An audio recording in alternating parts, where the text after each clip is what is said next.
बिहार सरकार के बहुत सारा धन्यवाद बा। ई जौन फिल्म क नीति शुरू भइल बा कि सब्सिडी मिली शूटिंग से और ओजा अनुदान अच्छा मिली, तो इसके लिए एक तो लोकल कलाकारों को बहुत काम मिलेगा और बिहार में प्रतिभा की कमी नहीं है। मुझे बिहारी ने पहले सुपरस्टार बनाया था और उसकी मांग हम लोग काफ़ी समय से पूरी भोजपुरी इंडस्ट्री कर रही थी। 2005 से हमारी चाहत यही थी और सबकी रही।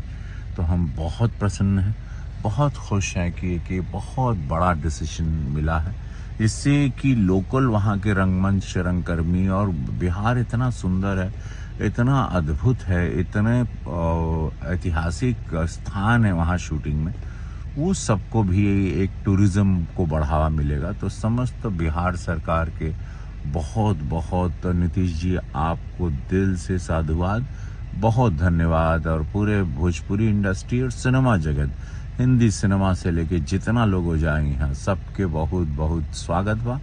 बिहार अब सिनेमा पटल पे और भोजपुरी इंडस्ट्री के जो दौर से थोड़ा कमज़ोर दौर से गुजर रही है, उसको बल मिलेगा, भोजपुरी को बढ़ावा मिली, सिनेमा हॉल की भी सुधार हुई, तो जनता फिर से भोजपुरी सिनेमा देखे खातिर सिनेमा हॉल में जई हैं। तो सबके बहुत साधुवाद बा, जितने कलाकार और सिनेमा जगत से हैं, कि अब आप लोगन के वहाँ सबसे ज़्यादा सबसे ज़्यादा अनुदान मिली पूरे भारत में, वो बिहार में मिला था। बहुत बहुत शुभकामनाएं। जय हो।